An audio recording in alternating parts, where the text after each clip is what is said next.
네, 강프로입니다. 자, KB금융부입니다. 자, KB금융을 포함해서 금융지주사들이 최근에 주가가 강합니다. 자, 다들 아실 겁니다.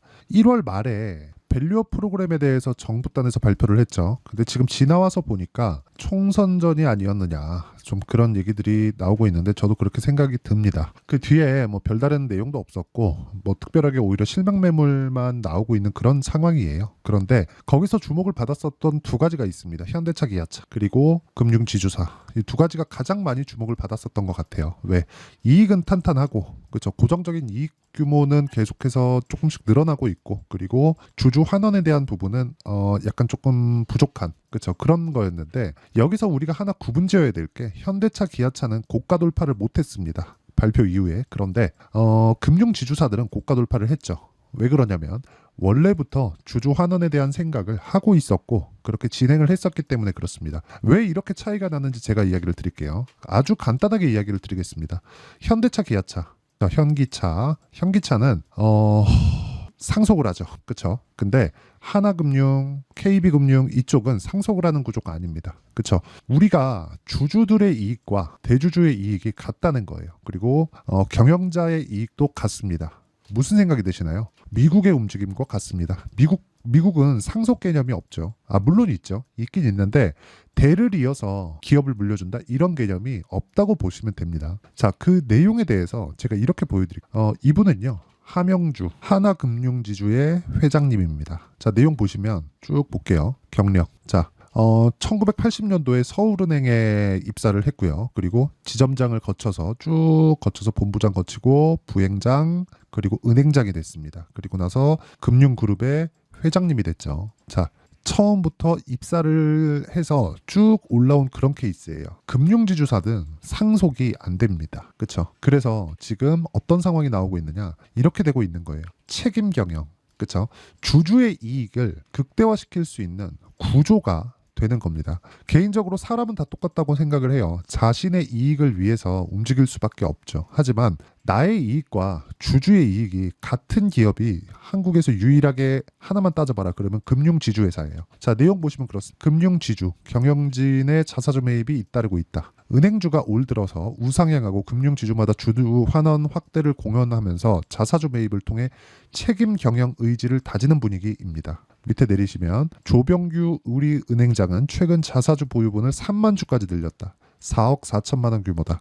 이게 그렇게 크지 않다고 보실 수도 있는데 이거는 그냥 매입한 거에서 그렇고요. 기본적으로 그쵸. 뭐 스톡옵션이나 그런 부분들이 있습니다. 그리고 쭉 밑에 보면 최근 증권업 진출을 공언한 우리금융은행 기업금융 확대를 통해서 주주가치 제고에 나서기로 했다. 자, 이런 부분이 계속해서 발생을 하는 거예요. 보통 상속의 개념을 가지고 있는 쪽은 뭘 하죠? 물적 분할을 하죠. 이쪽에 가장 특화된 기업이 어디예요? LG예요. LG. 이름만 들어도 구씨 딱 생각이 나죠. 삼성, 그쵸? 이씨, 뭐 욕하는 건 아닙니다. 이게 맞다고 생각을 해요. 한국 사람들의 정서상. 그런데 금융지주회사는 이 구조가 나오지 않는 겁니다. 그렇기 때문에 지금 밸류업 프로그램에 대해서도 그렇게 큰 내용이 없었는데도 불구하고 무슨 일이 벌어졌느냐?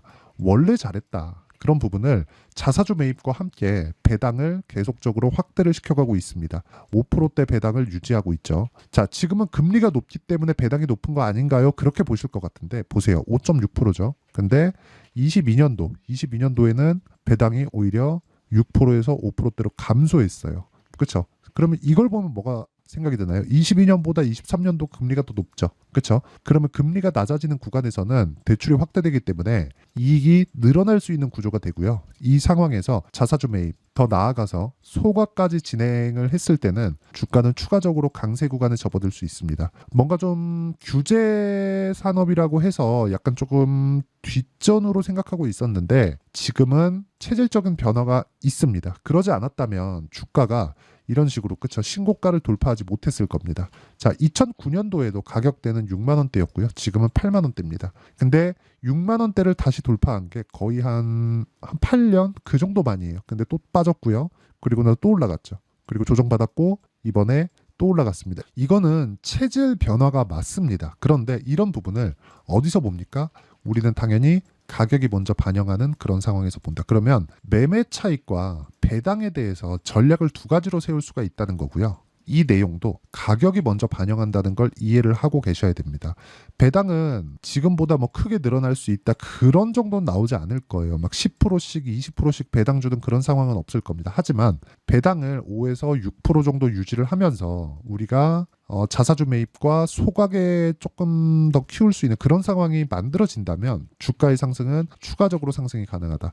애플 같은 경우에도 그래요. 실적 안 좋아. 그런데 150조 규모의 자사주를 매입하고 소각한다는 내용을 발표하면서 애플의 주가가 회복하고 있죠. 주주의 이익을 생각한다는 게 이렇게 중요해서 그렇습니다. 근데 이런 부분을 정부 단에서 약간 조금 지지를 해주고 지원을 해주고 상법 개정이나 그런 부분을 맞춰줬으면 현대차, 기아차도 지금보다 훨씬 더 강할 수 있었을 텐데 그런 부분은 조금 아쉽지만 뭐 맞는 종목에 찾아가면 되니까 일단 그 금투세가 시작되기 전까지는 뭐 금투세가 내년에 될지 안 될지는 모르겠습니다. 원체 그 반발이 심하니까. 그래서 뭐 금투세가 되든 안 되든 간에 지금은 맞는 쪽으로 가는 게 맞다. 그렇죠? 주주 환원에 대한 부분은 금융주들은 애초에 진행하고 있었고 더 확대될 수 있는 그런 상황이 됐습니다. 왜 그런지에 대해서는 구조적으로 그런 구조를 갖추고 있다고 이야기를 드렸죠. 그래서 이 내용에 대해서 우리가 알아야 되는 부분은요. 가격이 먼저 반영한다는 것. 무조건. 그렇죠. 배당이 늘어나. 그러면 배당만큼 주가가 덜 올라야 되는 게 사실입니다. 왜 그런지 아십니까? 연말에 배당락 했을 때 그 배당락 지수 빠집니다. 왜? 기업에서 자금이 빠져나가니까 그만큼의 밸류에이션 조정을 거치는 거예요. 그래서 배당락일이라고 연말에 있죠. 근데 배당락일을 3개월마다 분기마다 합니다. 그렇죠? 분기마다 했는데도 불구하고 그렇죠? 자금을 계속해서 주주들한테 나눠주는데도 불구하고 주가는 올라가는 그런 상황이 나오고 있다. 이 구간에서 우리가 타점을 잡는 게 중요하다는 겁니다. 그 타점에 대한 이해, 그 원리부터 이야기를 드리면 자 여기 KB금융의 단기 그리고 배당 전략입니다. 배당은 연간 5에서 6% 정도가 꾸준하게 진행될 걸로 예상이 되고요. 단기적으로는 차익을 얻기 위한 그쵸 가격 전략에 대해서 이해를 하는 겁니다. 단기 전략은 원래 저는 2주 기간으로 잡는데 금융주는 짧으면 2주, 길면 3개월까지 보면서 배당까지 함께 공략하는 그런 전략이 필요한 때고요. 그리고 이 내용은 철저하게 구조가 그렇게 짜여져 있기 때문에 그렇고 시세 구조는 무조건 단기 가격에 맞춰서 움직인다는 걸 알고 계셔야 됩니다. 눌렸을 때 그쵸 조정 없는 주식은 없기 때문에 눌렸을 때 내가 어떻게 처리를 해야 되는지 그 내용까지 제가 이해를 시켜드리도록 할 테니까 KB금융 그쵸 단기 배당 전략 받아가서 다 공부하시고요. 무엇보다 KB금융의 실시간 타점 얼마에 매수해서 내가 조정 구간에 어떻게 잡아야 되는지 그 내용에 대해서 그쵸 문자로 공유를 해드리도록 할 테니까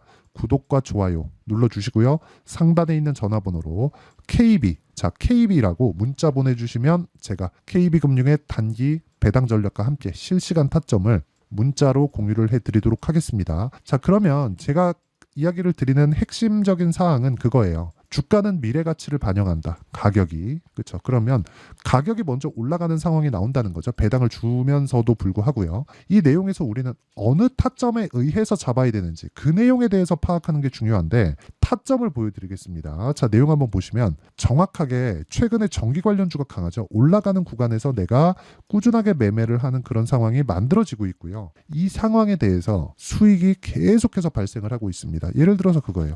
뭐 자람 테크놀로지 같은 거 뭐 반도체 종목군들 보면 올라가는 구간에서 매매한 결과 어때요? 매수, 매도 75% 이렇게 수익이 발생을 합니다. 다른 종목도 마찬가지. 에브리봇이나 그런 종목들 보더라도 올라가는 구간에서만 계속해서 매매를 이어오고 있다는 점 그리고 이런 내용에 대해서 내가 이해를 했을 때 꾸준하게 수익을 볼 수 있기 때문에 이 내용에 대한 부분도 제가 여기 소통방에서 공유를 하고 있습니다. 자 내용 보시면 그래요. 최근에 강세 종목군들은 다 소통방에서 10억 만들기 프로젝트로 매매를 하고 있다고 보시면 되고요. 제가 구독자를 늘리기 위해서 10억 만들기 프로젝트를 무료로 진행하고 있으니까 구독과 좋아요 눌러주시고요. 상단에 있는 전화번호로 구독 또는 10억이라고 문자 보내주시면 제가 실시간 타점을 받아볼 수 있는 여기 소통방 입장 링크를 순차적으로 공유를 해드리도록 하겠습니다. 자, 매매 내용을 보면 그렇습니다. 뭐 삼성중공업, 일진전기 그쵸 이런 식인데 일진전기는 아까 전에 보셨고요. 대원전선이나 그런 종목군들 보면 올라가는 구간에 제가 계속해서 매매를 합니다. 근데 지금 KB금융 같은 경우에는 어때요? 올라가는 구간에 있는 종목군이다. 그래서 제가 보는 겁니다. 그리고 소통방에서도 계속해서 강세 종목, 즉 신고가 종목 내가 매매를 하면 주도주가 됩니다. 왜? 돈이 들어오는 쪽으로 공략을 하니까. 물론 시차의 차이는 어느 정도 있을 수 있지만 꾸준하게 내가 매매하는 구조, 즉 강세 종목군으로 내가 맞춰간다면 수익은 꾸준하게 발생할 수 있고, 그 내용에 대한 부분을 소통방에서 무료로 공유하고 있으니까 상단에 있는 전화번호로 구독 또는 10억이라고 문자 보내주시면 제가 소통방 입장 링크를 순차적으로 공유를 해드리도록 하겠습니다. 자, 그러면 제가 왜 신고가 종목을 하고, 그리고 배당을 왜 지금 강한 쪽으로 가야 되는지, 그 내용에 대해서 이야기를 드렸는데, 이 내용에 대해서 파악을 했을 때 어느 정도까지 성과를 낼 수 있는지, 그리고 이 종목군들에 대한 분류를 어떻게 해야 되고 앞으로 어떤 종목을 잡아야 되는지, 그 내용에 대해서도 제가 다 이해를 시켜드리도록 할 테니까 영상 끝까지 시청하시고요. 모든 분들이 성공 투자하셨으면 참 좋겠습니다. 자, 24년도가 돼도 여전히 시장은 녹록지 못합니다. 이런 상황이 벌어지는 건 어쩔 수 없습니다. 이런 상황에서도 수익이 나는 종목들의 구조는 변하지 않습니다. 즉, 대시세 종목에 대한 구조는 변하지 않는다는 거고, 실제 제가 소통방에서 지속적으로 이야기를 드리고 있는 내용도 대시세 종목이나 시장 주도주를 공략하는 건 철저하게 가격 분석을 하라고 이야기를 드리고, 가격 분석 이후에는 이슈에 대한 파악, 그리고 이슈를 파악하고 나서는 다시 내가 얼마에 매수할지 그 타점에 대한 부분을 지속적으로 언급을 하고 있습니다. 자, 근데 생각해 보세요. 시장이 굉장히 어려웠습니다. 어려운 상황에서의 어떤 종목들이 강했냐 보면 반도체와 그리고 바이오입니다. 자, 실제 여기 보면요. HLB에 제가 실제 매매한 내용을 띄워놓고 보여드리고 있는데, 1월 22일부터 매매를 시작해서 4일 동안 31%의 수익 마감이 됐고요. 그리고 여전히 신고가 종목입니다. 자, 그리고 그 다음 어보브 반도체, 이름을 보시다시피 반도체 종목이죠. 그리고 AI 반도체는 지속적으로 강세를 보이고 있습니다. 이 종목도 신고가를 먼저 달성한 이후에 제가 21%의 단기간에 21%의 큰 수익을 내고 마감이 됐습니다. 다시 재공략을 준비하고 있고, 이런 부분은 소통방에서 다 공유를 해드립니다. 자, 그리고 코세스. 자, 코세스 같은 종목도 당연히 그쵸, 신고가 종목이고요. 그리고 반도체 종목입니다. 이 종목도 영업일 기준에서 이틀 동안 대략 한 15%의 수익 마감이 됐습니다. 내용을 한번 보시면 어떻습니까? HLB를 포함해서 뭐 30%, 20%, 뭐 15% 이런 식의 수익이 지속적으로 발생하고 있는데, 이 세 종목 모두 다 신고가 종목이고 1월 달에 시장이 약세를 보이고 있는 구간에서도 강했었던 그런 종목입니다. 특징점이 하나 있는데, 그 이슈에 앞서서 가격이 먼저 반영했다는 거죠. 그렇게 제가 가격을 먼저 보고 이슈에 대해서 파악하는 이유는 결과적으로는 큰 시세를 먹기 위한 사전 준비 작업입니다. 실제로 큰 시세를 먹기 위해서 사전 준비 작업을 했을 때 여기 레인보우 로보틱스 127%, 그리고 ISC 98%, 그리고 한미반도체 97%의 큰 수익을 내는 상황을 만들 수 있습니다. 어떤 식으로 소통방에서 진행됐는지, 그쵸? 그 상황을 제가 이야기를 드린 건데, 이런 상황도요, 당연히 신고가를 공략했을 때 가능한 겁니다. 자, 그러면 이번에도 마찬가지입니다. 그쵸? 정부 주도의 코리아 디스카운트 해소 방안이 2월 달에 발표를 하고요. 그리고 2월 달에 발표된 내용을 토대로 주가가 움직이는 게 아니라 이미 움직인 내용이 있죠. 실제 이 내용은 크게 중요한 게 아니라는 겁니다.